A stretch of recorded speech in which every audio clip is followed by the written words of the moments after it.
Olá, tudo bem? Seja bem-vindo ao canal Meu Momento com Deus. Nessa ocasião nós teremos mais um estudo guiado. Você é meu convidado a ficar comigo até o fim, para que a gente possa aprender, possa entender e possa, claro, se relacionar com Deus por meio de mais um estudo da sua palavra. Antes de nós conhecermos qual será o tema de hoje, eu quero convidar você a buscarmos a presença de Deus. Vamos fazer uma oração e logo em seguida adentrarmos ao estudo. Vamos orar então?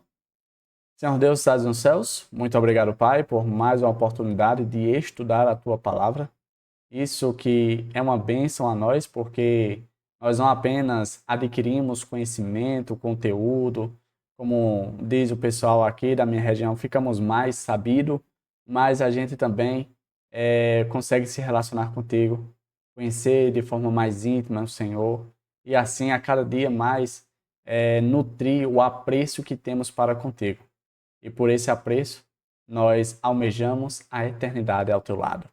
Que teu Santo Espírito a cada dia mais nos aproxime de ti, pois, a bem na verdade, nem sempre, Pai, nós estamos inclinados a fazer esse tipo de ação.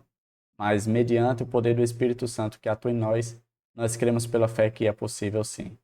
Perdoa, Senhor, os nossos pecados. Nos torna limpos pelo sangue do Teu Filho amado, Jesus Cristo. E é no nome dele que nós te pedimos todas essas coisas. Em nome de Jesus. Amém. Pois muito bem, tema de domingo tem por título o amor e justiça.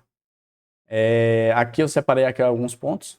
Tem também alguns textos que nós vamos ler, são textos curtinhos, e que nós vamos extrair alguns ensinamentos. O primeiro ponto que eu deixei aqui diz assim, ó. Na Bíblia, o amor e a justiça andam de mãos dadas. O verdadeiro amor requer justiça, e a verdadeira justiça só pode ser regida pelo amor e executada por meio dele.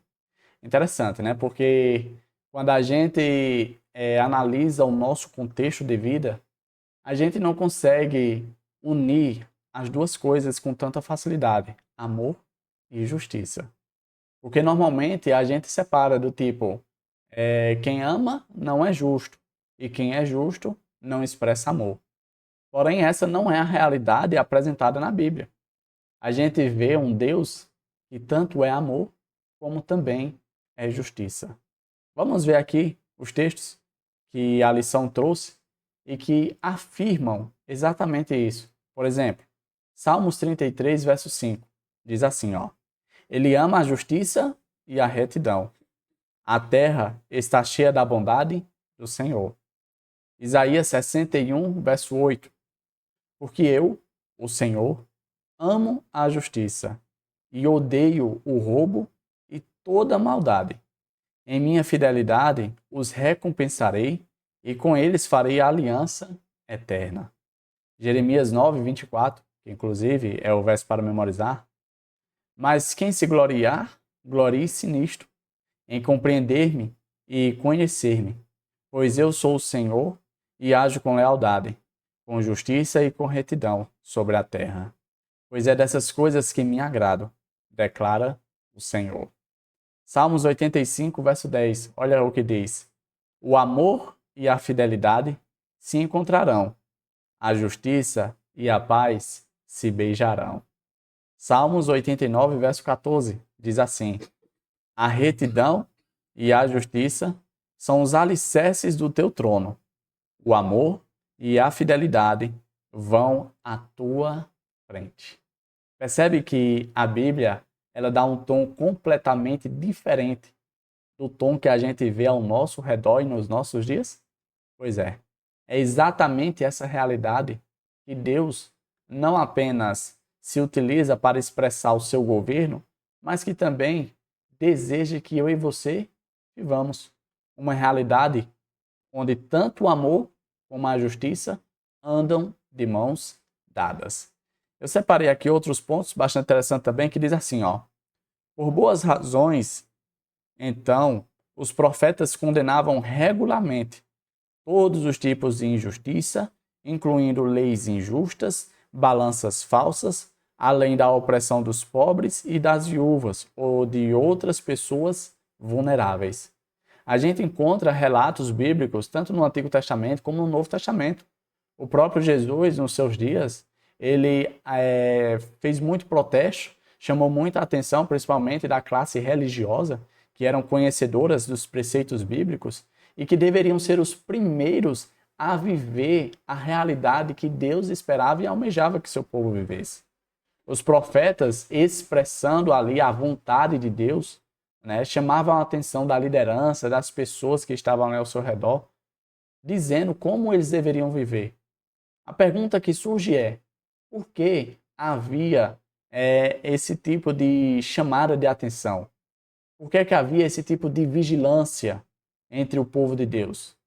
Porque a Bíblia expressa de forma muito clara que o povo de Deus não é qualquer povo.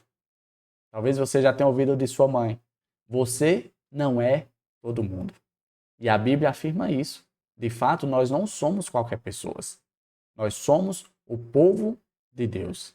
E por sermos o povo de Deus, devemos viver de conformidade aos passos, aos planos e aos ideais desse Deus.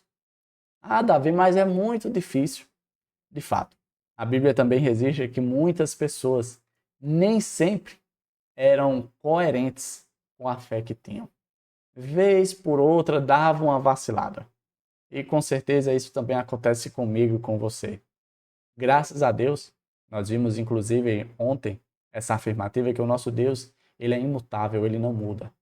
E por meio da sua justiça, ele expressa a sua misericórdia.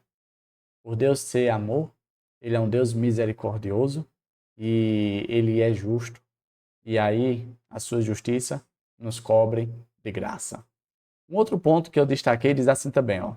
Consequentemente, em toda a Bíblia, aqueles que eram fiéis a Deus aguardavam ansiosamente pelo juízo divino, como um evento extremamente positivo, porque traria punição contra malfeitores e opressores, ao mesmo tempo em que proporcionaria justiça e libertação para as vítimas da injustiça e da opressão.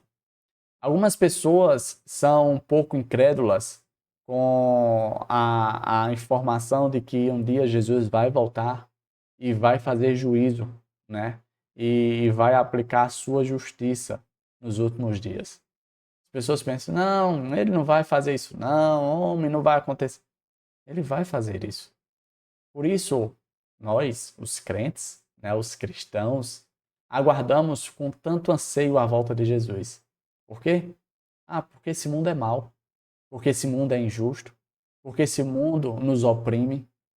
Ou seja, nós queremos sim viver uma nova realidade, não a realidade desse mundo, porque infelizmente esse mundo está contaminado.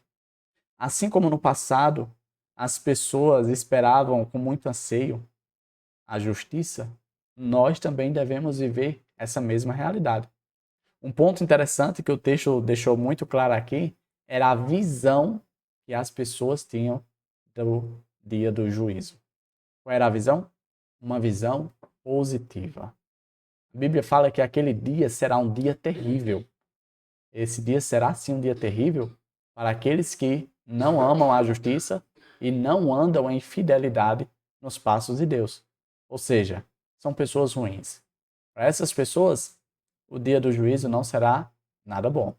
Mas para aqueles que estão lutando, estão procurando ser pessoas decentes, pessoas melhores a cada dia, pessoas mais próximas de Deus, esse dia será um dia de reivindicação, será um dia de glorificação, um dia de vitória.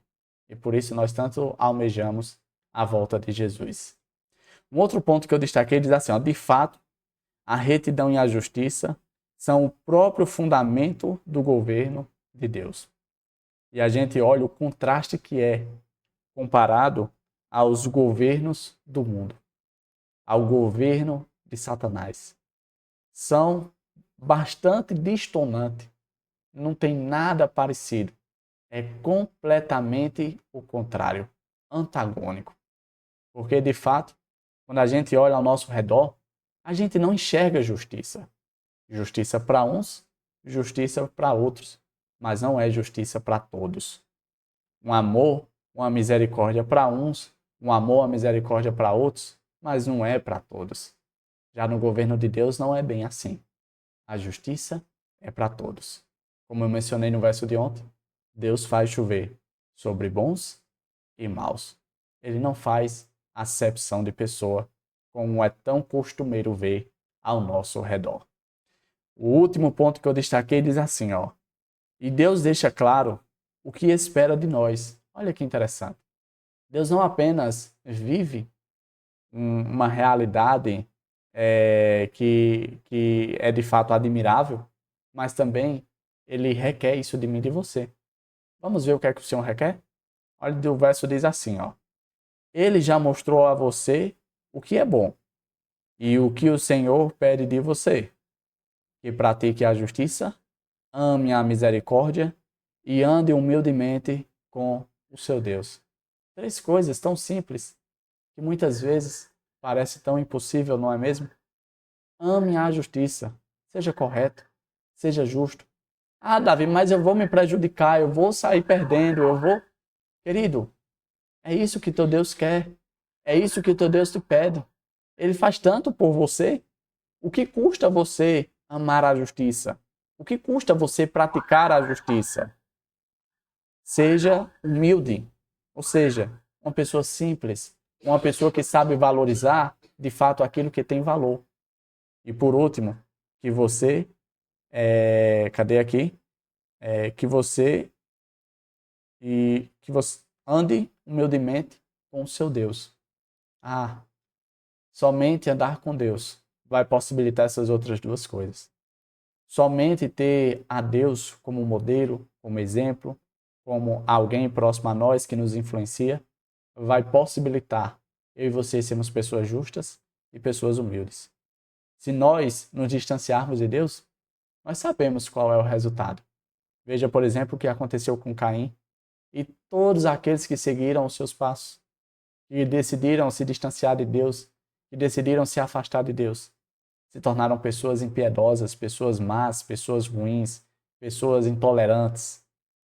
Todas as vezes que as pessoas procuram se afastar de Deus, despertam a sua pior versão, os maus desígnios, tudo de ruim. Mas aqueles que se aproximam de Deus, eles podem até fracassar, eles podem até errar, mas eles não são como aqueles que estão longe de Deus. Eles buscam constantemente, a cada dia mais, se parecer com o seu Criador. E é isso que eu e você devemos fazer. Então, que a gente possa, sim, atender ao pedido de Deus. Tá bom? Chegamos ao fim de mais um estudo guiado. Hoje o tema foi amor e justiça. 2 coisas que não apenas fazem parte do governo de Deus, mas que estão intimamente ligadas ao caráter do nosso Deus e que também devem estar ligados ao meu e ao seu caráter. Amor e justiça. Tá bom? Que Papai do Céu te abençoe, te proteja de todo mal. Eu quero te ver aqui no próximo encontro pela graça de Deus. Até a próxima e tchau, tchau.